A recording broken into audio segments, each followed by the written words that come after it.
నమస్తే, welcome to #you. నేను మీ Rajesh. So cinema హీరోలు వరుసగా టాలీవుడ్లో వస్తున్నటువంటి ప్రతి సినిమాలో కూడా ఏదో రకంగా ఏదో ఒక మతం, ఏదో ఒక కులం, ఏదో ఒక దేవుణ్ణి కొంత కించపరిచే విధంగా కొన్ని సీన్లు, కొన్ని పాటలు ఇట్లా ఏదో ఒక రకంగా కామెడీ చేయటం, హేళన చేయటం, దాంతో ఖచ్చితంగా అటువైపు హిందువులైనా క్రిస్టియన్స్ అయినా ఎవరో ఒక వాళ్ళ దేవుడిని సంబంధించి కొంత విశ్వాసాలను దెబ్బతీసే విధంగా కొంత హేళన చేసినటువంటి నేపథ్యంలో సహజంగా కొంత రివోల్ట్ వస్తూ ఉంటుంది. అంటే వాళ్ళ మనోభావాలు దెబ్బతినే అవకాశాలు స్పష్టంగా కనిపిస్తూ ఉంటాయి. ఇట్లాంటి సందర్భాల్లో గతంలో చాలా సినిమాలు కొంత వాళ్ళు సన్నివేశాలు కట్ చేసినటువంటి సందర్భాలు ఉన్నాయి, లేదంటే కనుక కొంత పాటల్లో మార్పులు చేసిన సందర్భాలు ఉన్నాయి. ఇట్లా అనేక ఘటనలు.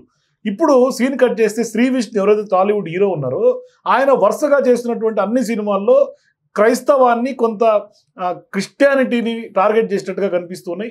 వరుసగా ఆయన మీద ఆయన చేస్తున్నటువంటి యేసు మీద, ప్రభు మీద చేస్తున్నటువంటి అనేక సినిమాల్లో కూడా వరుసగా మూడిట్లో కూడా ఆయన కొంత కామెడీగా తెరకెక్కించడం, అది ఖచ్చితంగా ఇవాళ క్రైస్తవ సంఘాలన్నీ కూడా తప్పుపడుతున్నటువంటి నేపథ్యం. మరోవైపు శ్రీ విష్ణుని టాలీవుడ్లోనే బ్యాన్ చేయాలి, లేదంటే కనుక మాకు సంబంధించి ఆయన ఈ విధంగా చేయొద్దు అనే డిమాండ్ ప్రధానంగా చేస్తున్నటువంటి పరిస్థితి. మన నిజంగానే క్రైస్తవ సంఘాలు డిమాండ్ చేసినట్టుగా ఇవాళ టాలీవుడ్లో శ్రీ విష్ణుని బ్యాన్ చేసే అవకాశాలు ఎంతవరకు ఉంటాయి మాట్లాడదాం. మనతో పాటు film critic Dasari Vignan join అవుతున్నాం, డిస్కస్ చేద్దాం. సార్ నమస్తే. నమస్తే. ఏంటి సార్ శ్రీ విష్ణు మీద క్రైస్తవ సంఘాల ఆగ్రహం, ఎట్లా చూస్తారు ఈ వివాదాన్ని? ఏంటి నిజంగానే బ్యాన్ జరిగే అవకాశాలు ఉన్నాయా? మొన్న స్వాగ్ సినిమాలో ఒక డైలాగ్ ఉండింది, ప్రభువా యేసు ఏంటిది కాపాడు, సంథింగ్ లైక్ దట్. అంటే యేసు పేరు వాడి ఒక డైలాగ్. నెక్స్ట్ అలాగే ఓం భీమ్ బుష్ అనే ఒక సినిమా చేశాడు. దాంట్లో క్రైస్తవ సువార్త మహాసభలు ఉంటాయి కదా పాస్టర్లు, దాన్ని బ్యాక్గ్రౌండ్లో కొంచెం కామెడీగా వాడారు. నవ్వు కానీ ఈయన సింగిల్ సినిమాలో కూడా ఉండింది, యేసు అనే పేరు వాడి మళ్ళీ ఓ డైలాగ్ చెప్పాడు. ఇప్పుడు ఏంటంటే క్రైస్తవ సంఘాలు ఆల్రెడీ ఎప్పటి నుంచో గమనిస్తా గత 3-4 ఏళ్ల నుంచి ఈయన ప్రతి సినిమాలో మమ్మల్ని ఏదో ఒకటి హేళన చేస్తే, మా మతం అంటే అంత హేళననా నీకు అని చెప్పేసి ఇతని సినిమాలన్నీ బ్యాన్ చేద్దాము, మనం చూడొద్దు వీడి సినిమాలని వాళ్ళు బాగా ప్రచారం చేస్తున్నారు ఇంటర్నల్గా. టోటల్ అన్ని చర్చిలలోనూ ఎక్కడ పాస్టర్ సభలు ఉన్నా ప్రతి క్రిస్టియన్కి అందుతూ ఉంది, మనం చూడొద్దు ఈయన సినిమాలని. నా వాట్ హ్యాపెండ్, ఇక్కడ ఏం జరిగిందంటే శ్రీ విష్ణు తప్పే ఉంది. ఆ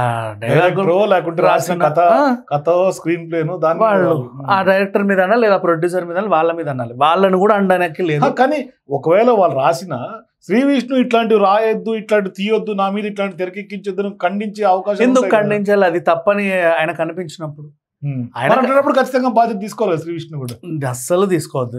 ఎవరు బాధ్యత తీసుకోవాలి అంటే వీళ్ళు ఏదో అనుకుంటారు, రాశారు, కరెక్టే. ఇంత సున్నితమైన అంశం ఒకవేళ బ్యాన్ చేయడం చేయకపోవడం సెకండరీ, కానీ ఒక వర్గం ప్రజలు, ఒక వర్గంలో ఉన్నటువంటి ఫ్యాన్స్ అందరూ కూడా శ్రీ విష్ణుని వ్యతిరేకించే అవకాశం లేదు. అది ఖచ్చితంగా అవును, తెర వెనకాల ఎవరుండి డైరెక్ట్ చేసినా, ఎవరుండి కథ మాటలు ఎవరు రాసినా అది ఓవరాల్ ఇంపాక్ట్ అనేది శ్రీ విష్ణు మీద కదా పడుతుంది. ఇంత సెన్సిటివ్ ఇష్యూని సెన్సార్ ఎందుకు పట్టించుకోలేదు? ఎందుకు వదిలింది? ఒకసారి కాదు, 2 సార్లు కాదు, 3 సినిమాలు. ఈ సినిమాలే కాదు, మొన్న అదేదో బెదురు లంక అనే సినిమాలో కూడా ఒక ఆయన డైరెక్ట్ గా మరీ దారుణంగా గొర్రెలు కరెక్టే. సెన్సార్ గురించి నేను తక్కువ మాట్లాడుకుంటే అంత మంచిది, ఎందుకంటే ఓటీటీ వచ్చినాక ఎంత క్రైమ్, ఎంత బట్ సినిమాకి అది లేదే. నువ్వు చాలా వరకు వస్తుంది. బూతులోకే నువ్వు క్షమిస్తున్నావు, రక్తం క్షమిస్తున్నావు, బట్ మతం, కులం, ప్రాంతం అనేది సెన్సిటివ్ ఇష్యూస్ కదా, నువ్వు దాన్ని కత్తిరించకుండా ఎలా వదిలేస్తున్నావు? ఈయన సినిమాకి కదా, గతంలో కూడా చాలా సినిమాలు సెన్సార్ బోర్డుని క్రాస్ చేసుకున్న సందర్భంలో. అట్లాంటప్పుడు మీరు సెన్సార్ని క్వశ్చన్ చేయకుండా, గవర్నమెంట్ని క్వశ్చన్ చేయకుండా ఈయనను బ్యాన్ చేస్తే ఏమొచ్చింది? చూడకండి సినిమాలో తప్పే ఉంది, లీవ్ ఇట్. అట్లా కాదు, వాళ్ళు చూడకండి అని చెప్పి వాళ్ళ మనోభావాలు దెబ్బతినేలాగా ఇష్టం వచ్చినట్టు తీస్తారు. ఏం అనట్లేదు కదా. ఇప్పుడు ఆయన చేసింది సెన్సార్ కట్ చేస్తే వీళ్ళు చూడరు కదా. అంటే వాళ్ళ ప్రభువునో వాళ్ళ దేవుడినో కామెడీగా చూపించడం అనేది ప్రజల్లో ఒక హేళన భావన. ఎగ్జాక్ట్లీ, వీళ్ళు అది కామెడీ చేశారు, దేవుడా అని ఏదో కామెడీ చేశారు. ఇప్పుడు అంతేందుకు నమో వెంకటేశ్వర్లో కిరీటం పెట్టుకొని తను వస్తాడు, అది మనకి కామెడీ అనిపించి నవ్వాం, బట్ మనోభావాలు దెబ్బతినలా. ఇంకో సినిమాలో హనుమంతుని గదేసుకొని వస్తాడు, కామెడీ అనిపించింది, మనం ఏం దాన్ని మనోభావాలు దెబ్బతినలా. ఏదైనా సరే నువ్వు ఇక్కడ ప్రభు అనేసరికి వీళ్ళకి మనోభావాలు దెబ్బతిన్నాయి. సెన్సార్ కదా, మీరంటే గద అంటే ఘటోద్గజుడు సినిమాలో కానీ వాటిలో కానీ గదలతో ఫైటింగ్ చేసిన సందర్భాలు చేసిన బోల్డన్ ఉన్నాయి. సో అందుకని చెప్పేసి సెన్సార్ కట్ చేయాలి. కులం, మతం, ప్రాంతం సెన్సిటివ్ ఇష్యూస్ సెన్సార్ ఓకే చేసిందంటే గవర్నమెంట్కి ఓకే, ఓహో ఇది ఇట్లుంటేనే భలే ఉంది అని చెప్పి వాడు కావాలని వదిలేడు. అట్లాంటప్పుడు ఇది కొంతమందికి మనోభావాలు దెబ్బతింటాయండి, దీన్ని మీరు ఇంకోసారి సరి చూసుకోండి లేదా కట్ చేయండి అని వాడు కత్తెర చెప్పొచ్చు కదా. ఇప్పుడు సినిమా డైరెక్ట్గా వీళ్ళు తీసి అయితే డైరెక్ట్ థియేటర్లు రిలీజ్ చేసుకునే సౌలభ్యం లేదు, అలానే వాడు ఏమి ఇంటర్నెట్లో కూడా వదల్లా. డైరెక్టర్ థియేటర్లో వచ్చింది, సెన్సార్ సర్టిఫికేట్ ఇచ్చింది, సెన్సార్ని అడగాలి, ఆ ప్రొడ్యూసర్ రైటర్ని అనాలి, ఆ హీరో ఏది వాడు ఏం చెప్తే అది చేసాడు, హీరో తప్పే ఉంది. సో అందుకని చెప్పేసి ప్రతి సినిమా కూడా ఎవరైతే మనోభావాలు దెబ్బతింటున్నాయో సినిమాల వల్ల ఆ సెన్సార్ బోర్డు కదా. ఇక్కడ యాక్చువల్గా మనం ప్రతి ఇష్యూ వచ్చినప్పుడు ప్రతి సినిమా మీద వివాదం అవుతున్న సందర్భంగా సినిమాలాగా చూడాలి అని సహజంగా చెప్తూనే ఉంటాం. కానీ వాళ్ళ మనోభావాలు ఎప్పటికప్పుడు మారుతూనే ఉంటాయి, ఎప్పటికప్పుడు ఆ మనోభావాలకు సంబంధించి దెబ్బతింటూనే ఉన్నాయి సందర్భాలే వస్తున్నాయి కదా ఎక్కువ శాతం. వస్తున్నాయి, కరెక్టే, నాకు అర్థమైంది. కాకపోతే ఇక్కడ సెన్సార్ బోర్డునే క్వశ్చన్ చేయాలి. ఏ హీరో కానీ, ఏ హీరోయిన్ కానీ, ఏ నటుడు కానీ, సరే పోనీ సెన్సార్ బోర్డు మీ మాట ప్రకారం సెన్సార్ బోర్డు ఎందుకు ఈ విధంగా వదులుతుంది? అంటే వాళ్ళు కరెక్ట్ గా సెన్సార్ చేయట్లేదని మనం అనుకోవాలా? పట్టుమని నలుగురు ఉంటారండి, ఆ నలుగుట్లో ఎవడు కనిపించిందో మరి బలే ఉంది దీన్ని వదులుదామని. వాళ్ళకి ఆ బాధ్యత వాళ్ళకు ఉండాలి కదా. అమ్మో ఇలాంటివి బయటికి వెళ్తే ఒక వర్గం మండిపడుద్ది, మత విద్వేషాలు రెచ్చగొడతారు, కొట్టుకు చేస్తే నిన్నగాక మొన్నే ఒక పాస్టర్ ఇష్యూ అయ్యి ఇప్పటికీ వాళ్ళు పోరాడుతున్నారు. ఆ కుటుంబ సభ్యులు సైలెంట్గా ఉన్నా వీళ్ళు మేము వదలం, మా ఆత్మగౌరవం సంబంధించిన అంశం అంటున్నారు. వాళ్ళు జైలుకు పోయి వచ్చినా కూడా వదలట్లా. ఎగ్జాక్ట్లీ అలాంటి టైంలో నువ్వు మళ్ళీ ఇంకొక పాస్టర్ మీద, అదే జీసస్ మీద ఏదో వచ్చింది సినిమాలో dialogue, you have to cut or question.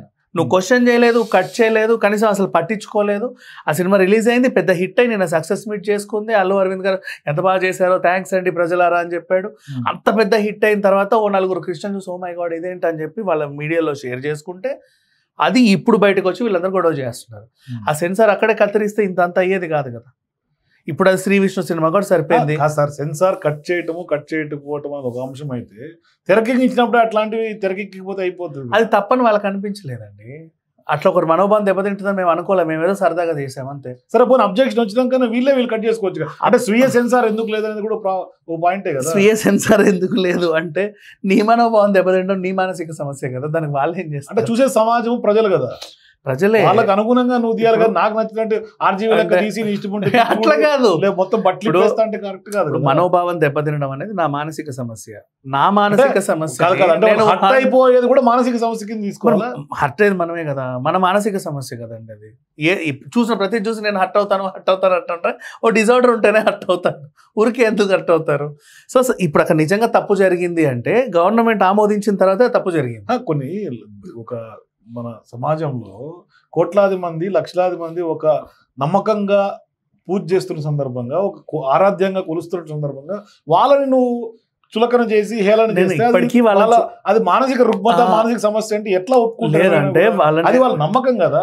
వీళ్ళు వాళ్ళని చులకన చేశారనేది నా అభిప్రాయం కాదు. ఇక్కడ విషయం ఏంటంటే నేను గట్టిగా అడిగేది, ఇలాంటివి జనాలందరూ కొట్టుకునేంత వరకు సెన్సార్ ఎందుకు సైలెంట్ గా ఉంటుంది? తీసినోడి తప్పు కాదు కానీ సెన్సార్ తప్పు ఎట్లా అవుతుంది? బికాస్ సెన్సార్ కే కదా సవరణ చేసేది. తీసినోడు అన్ని తీస్తాడు, మొత్తం ఇట్లా రక్తపాతాలన్నీ సృష్టిస్తాడు, చాలా దారుణంగా తీస్తాడు. సెన్సార్ కత్తిరించాలి, బూతులు మాట్లాడతారు, సెన్సార్ కత్తిరించాలి, రేపులు చేస్తారు, సెన్సార్ కత్తిరించాలి, గొడ్డలు పట్టినారు, సెన్సార్ కత్తిరించాలి. కానీ మనకంటూ మనకు బుద్ధి, స్వీయ నియంత్రణ, స్వీయ సెన్సార్ ఉండదు అంటారు. స్వీయ సెన్సార్ ఉండదు అంటే వాడు ఓకే చేస్తాడు. ఇప్పుడు గత 2 సినిమాలు అలా చేస్తే వాళ్ళు ఓకే చేశారంటే మనం ఏమన్నా తీసేస్తామా?